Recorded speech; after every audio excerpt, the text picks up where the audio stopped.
Jesús vino al mundo con un propósito y con una misión: servir, redimir siendo el sacrificio para pagar nuestros pecados. Jesús vino a establecer la Iglesia a través de sus apóstoles hasta su regreso. La Iglesia, tú y yo, debemos salir y debemos difundir el Evangelio. Cada uno de los 12 discípulos, cuidadosamente seleccionados por Jesús, lo siguió en la vida. Dos de los más conocidos de estos 12, diría la mayoría de los creyentes que son muy diferentes.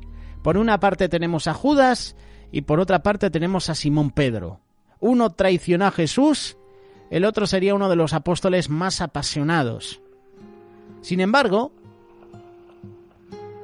un estudio de los evangelios revela un patrón bastante interesante. Judas tenía una posición de confianza.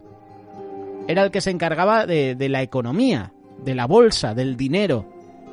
Pedro fue quien siguió perdiendo los estribos. Judas no pudo entender quién era realmente Jesús, incluso hasta el final. El Espíritu Santo le dio una idea a Pedro sobre la verdadera naturaleza de Jesús. En la noche de las pruebas, Judas lo traicionó y Pedro lo negó. Al comparar a estos dos hombres, podemos pintar una imagen de dos tipos de pecadores: los que vienen a Jesús y los que no. ¿Qué dicen los evangelios sobre Judas? Poco se puede saber afirmativamente sobre la vida de Judas Iscariote. El Evangelio de Juan afirma que él era hijo de un hombre llamado Simón Iscariote. Incluso hay debates entre los estudiosos sobre lo que Iscariote se refiere. Unos dicen que era una región, otros dicen que era una secta judía, o incluso era un término para decir que era una persona mentirosa. Los dos últimos se consideran los menos probables, pero son parte del debate. En los 4 evangelios se menciona a Judas como uno de los 12 apóstoles cuidadosamente seleccionado. Salió con los demás en Marcos capítulo 6. También se ve registrado en Mateo. Mira lo que dice Mateo para difundir la noticia de Jesucristo. Mateo capítulo 6, versículos 12 y 13. Entonces salieron y proclamaron que la gente debía arrepentirse, y echaron muchos demonios, y ungieron con aceite a muchos enfermos, y los sanaron. Ninguna cuenta indica que Judas falló en esta tarea. El libro de Juan destaca otro punto interesante sobre el futuro del traidor. Juan capítulo 12, verso 6. Juan señala que Judas tenía la bolsa del dinero del apóstol. Era una posición de confianza, era una posición que requería integridad. Judas pudo haber tenido malos motivos para sostener el bolso. Podía haberse discutido, ¿no?, esa posición. Pero los apóstoles, incluso Jesús, se dignaron a confiarle su dinero. Destacado con frecuencia, particularmente en el Evangelio de Juan, se menciona la codicia de Judas. Este pecado parece ser con el que más luchó y en última instancia no pudo vencer. Juan revela en su Evangelio el alcance del amor al dinero de Judas. ¿Recuerdas el pasaje después de que María Magdalena unge a Jesús con ese perfume precioso? ¿Pero qué dice? Juan capítulo 12, versos 4 y 6. Judas Iscariote, uno de sus discípulos, el que estaba a punto de traicionarlo, dijo: ¿por qué no se vendió este ungüento por 300 denarios y se dio a los pobres? Dijo esto no porque se preocupara por los pobres, sino porque era un ladrón, y al estar a cargo de la bolsa de dinero, solía ayudar a lo que se le metía en ella. Esta es una traducción diferente, ¿verdad? Pero creo que se entiende. Sustraía el dinero de la bolsa.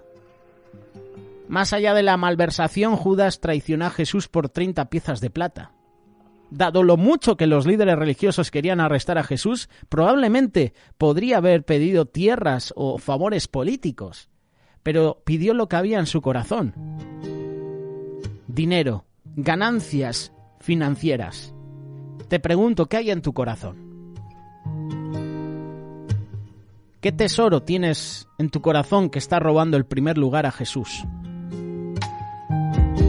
Qué triste, ¿verdad? Caminando 3 años con Jesús Y mira cómo acabó Judas Iscariote.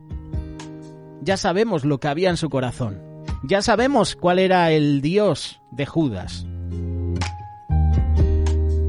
Al igual que el joven rico tenía su Dios, que era el dinero, Judas también lo tenía. No pidió cargos políticos a los fariseos, no pidió tierras, no pidió incluso que no se le persiguiera, que se le encarcelara cuando predicara de Cristo.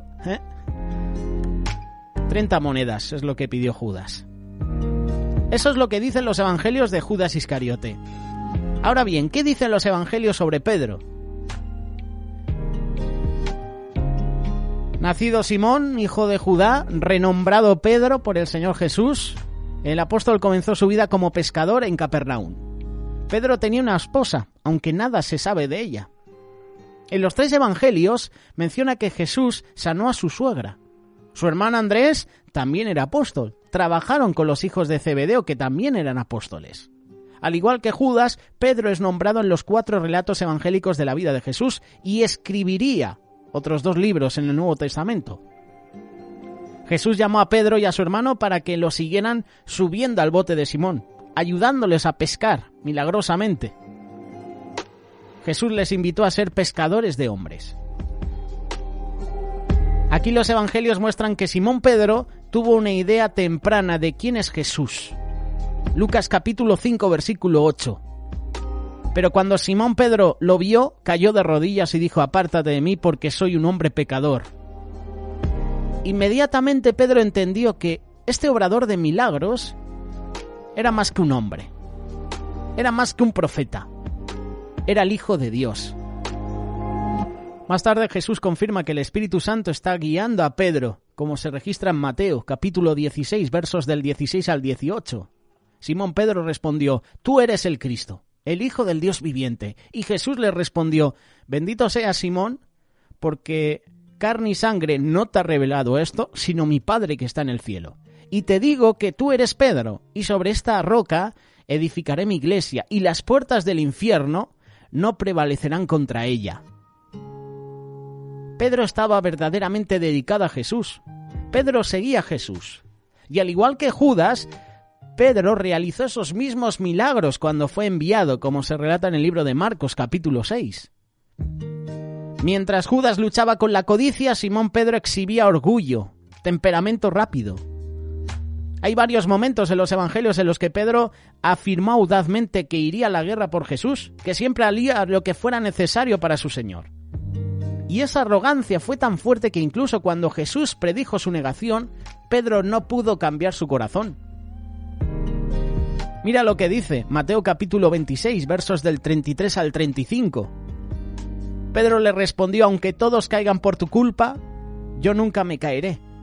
Aunque todos te negaren, yo nunca te negaré». Jesús le dijo: «En verdad te digo que esta misma noche, antes de que el gallo cante, me vas a negar 3 veces». Pedro le dijo: «Aunque tenga que morir contigo, no te negaré». Todos los discípulos, si sigues leyendo, dijeron lo mismo y al final se quedó Jesús solo. Los discípulos la abandonaron. Judas le traicionó. Más tarde, cuando vienen a llevarse a Jesús, Simón Pedro, que tenía una espada, la sacó y le cortó la oreja al siervo del sumo sacerdote. Juan capítulo 18, versículo 10.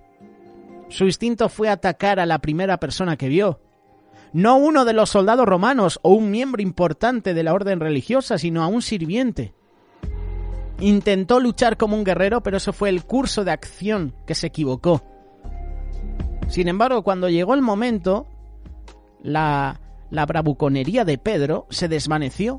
Negó a Jesús 3 veces mientras Jesús estaba en juicio. Aunque no entregó a Jesús a los líderes religiosos como Judas, no fue menos una traición. Pedro repudió a su Salvador para ahorrarse dolor, lucha. Después de la resurrección, Pedro volvió a comprometer su vida con su Señor. Todavía no era perfecto. De hecho, Pedro fue reprendido por Pablo por no asociarse con cristianos no judíos. Gálatas capítulo 2, versículos del 11 al 21. Pedro corrigió su comportamiento. El caminar de Pedro como creyente fue de crecimiento, enfrentando sus pecados, arrepintiéndose, creciendo. Puso su fe en el lugar correcto, puso su fe en Jesús. Pedro se acercó a su Salvador. Esta es la diferencia entre Pedro y Judas. ¿Cómo respondieron Judas y Pedro a Jesús? Hay especulaciones sobre cuál fue el motivo final de Judas para la traición. ¿Fue pura codicia? ¿Estaba decepcionado de que Jesús no lanzó una revuelta militar contra Roma, como muchos esperaban que lo hiciera el Mesías profetizado? ¿Esperaban a un Mesías conquistador y se encuentran con un carpintero? Hay un gran debate también sobre si Judas puede ser considerado responsable de su traición. ¿Estaba jugando un papel involuntario en ese acto? Lucas 22:3 no dice: entonces Satanás entró en Judas, llamado Iscariote. Si Judas estaba poseído, ¿era el responsable de esta acción? Quizás la indicación más clara de que Judas sintió de manera diferente a Jesús que los otros discípulos es cómo se dirigió a Jesús. Puedes estar cerca del Mesías, puedes estar cerca de Jesús, pero aún así Satanás puede entrar dentro de tu vida.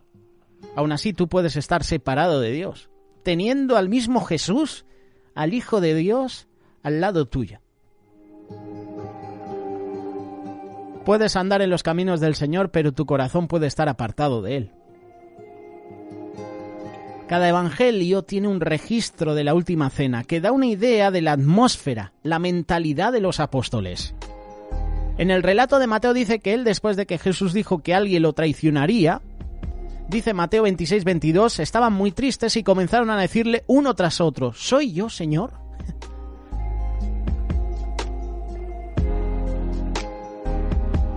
Marcos capítulo 14 y Lucas 22 afirman el dolor, afirman la confusión en la mesa. Juan registra su pregunta a Jesús en su relato del Evangelio. Juan 13:25. Entonces ese discípulo, recostándose contra Jesús, le dijo: Señor, ¿quién es? Estaban preocupados de que uno de ellos tuviera que traicionar a su Señor. Y yo me imagino la situación cuando Jesús dice: uno de vosotros me va a traicionar, todos mirándose. ¿Será este? A lo mejor uno preguntaría: seguro que es Pedro.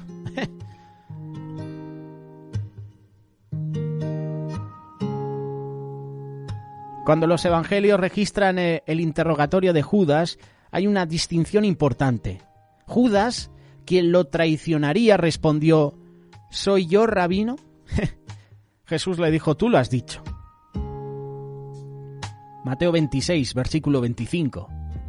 Cuando Juan y los otros apóstoles, incluso Simón Pedro, se enfrentaron con la posibilidad de traicionar a Jesús, lo llamaron Señor.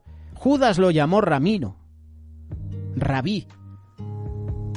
Palabra hebrea para el título de maestro, de honor, de distinción, reconociendo el conocimiento de Jesús del Antiguo Testamento. Reconoció que era un maestro. Reconoció el título, pero no reconoció la deidad, el poder, el lugar apropiado de Jesús como el Hijo de Dios. Ni siquiera reconoce que Jesús pudo haber sido el Mesías. Para Judas, Jesús era solo un hombre. Aunque veía los milagros de Jesús, aunque hizo milagros con los otros apóstoles, aún así no creía. Y no estamos hablando de Tomás, que Tomás se le reconoce como el incrédulo. Judas veía solo en Jesús a un hombre. Incluso cuando se retractó de su traición y volvió a los líderes religiosos, él dice: he pecado al traicionar sangre inocente. Mateo capítulo 27, verso 3. Se sintió culpable de haber traicionado a alguien que no cometió un delito, que fue condenado en lugar del asesino Barrabás. Judas no reconoció que había traicionado al Mesías. Judas reconoció que había traicionado a un hombre inocente. Pedro, por el contrario, sabía quién era Jesús. En su confesión de Mateo 16 llamó a Jesús el Cristo, el Hijo de Dios. Sabía que era el Hijo del Dios viviente. el Espíritu Santo afirmó quién era Jesús para Pedro. Judas vio las mismas maravillas, aprendió las mismas lecciones de Jesús que los otros apóstoles, que los otros discípulos, pero no puso su fe en Jesús como Pedro. Esta diferencia en la creencia acerca de quién era, porque deja que Jesús es la diferencia crucial entre Judas y Pedro. Esa es la diferencia entre Judas y Pedro, Jesús. ¿Qué podemos aprender ya para terminar de estos dos hombres? Tanto Pedro como Judas lucharon con el pecado durante su tiempo con Jesús, durante su ministerio terrenal, uno con orgullo, otro con codicia. Ambos se sentaron a sus pies, fueron testigos de sus milagros, aprendieron sobre el reino de los cielos. Y en la noche de la Pascua, ambos decidieron traicionar a Jesús. Judas entregó el rabino a los líderes religiosos para obtener ganancias financieras. Pedro negó su afiliación con el hombre al que llamó Señor. Lo que hizo la diferencia entre estos dos es que uno vio a Jesús como su Salvador, el otro no pudo ver quién era su Salvador. Murió sin fe, murió sin esperanza, murió sin una oportunidad de redención. Ambos traicionaron a Jesús, pero solo uno se arrepintió. Y es importante entender de la vida de Judas que no es suficiente ver a Jesús como un hombre sabio que tenía buenas ideas sobre amar al prójimo, de hacer lo correcto. Jesús hizo afirmaciones audaces sobre sí mismo, que fueron apoyadas antes de la muerte, con milagros de curación, alimentación de hambrientos, resurrección de muertos. Judas vio todo esto de primera mano, pero no pudo llamar a Jesús Señor. No tuvo un encuentro personal con él. Si Satanás entró en Judas para traicionarlo, yo me imagino que en esos 3 años de ministerio de Jesús, Judas no cogió a Jesús aparte para hablar. La Biblia no lo menciona, pero podría ser. Fíjate Juan, el amado, que se recuesta sobre Jesús en esa cena. Había una relación íntima. En 3 años, si andas con una persona, ¿tú te imaginas estar trabajando y siempre estás con la misma persona 3 años? Se forja una amistad, ¿verdad? Hay una intimidad entre los dos. Yo me imagino que Judas en 3 años no intimó con Jesús. Judas vio todo esto de primera mano, pero no pudo llamar a Jesús Señor. Hoy el registro escrito de la Biblia da testimonio no solo de estos milagros, sino de su resurrección. Judas no pudo obligarse a poner su fe en Jesús, lo que finalmente lo llevó a su caída y a su muerte. Si bien Judas parecía ser el mismo que los otros apóstoles, por dentro no podía confiar en Jesús. Pedro, por su parte, puso su fe en el Señor. Aunque al principio parecía luchar con los pecados externos, Jesús afirmó que Pedro no siempre entendió sus enseñanzas, pero le afirmó. Él entendió lo que el Espíritu Santo le reveló y siguió a Jesús. Incluso después de traicionar a Jesús al negarlo, al no defenderle en el juicio, regresó, se arrepintió y fue mejor el cambio que sufrió después de esa negación. Curioso, ¿verdad? Y este ejemplo es uno de estos ejemplos que tú y yo debemos seguir. Responder al llamado de Dios para seguirlo. Seguir a Jesús en los buenos y en los malos tiempos. El pecado, los errores van a suceder, pero Dios está ahí para perdonar. 2 hombres, 2 discípulos, 2 apóstoles. 2 hombres que estuvieron 3 años con Jesús. 3 años de ministerio de Jesús. Y hubo 2 traiciones. 2 resultados diferentes con una sola lección. Jesús es el Señor y está dispuesto a perdonarnos si acudimos a Él. Porque nuestro pecado traiciona a Jesús. Con nuestro pecado negamos a Jesús. Tenemos que acudir a Jesús, porque Él está dispuesto a perdonarnos si acudimos a Él con fe y con arrepentimiento sincero. Dice la palabra que Pedro, después de negar a Jesús, lloró amargamente. Y luego vaya confrontación de Jesús a Pedro. Pedro, ¿me amas? Apacienta mis ovejas. Así 3 veces, hasta que Pedro se entristece. Dice: Jesús, tú sabes que te amo. ¿Y nosotros? ¿Podemos decir lo mismo que Pedro? Jesús, sabes que te amo. ¿Lo podemos decir?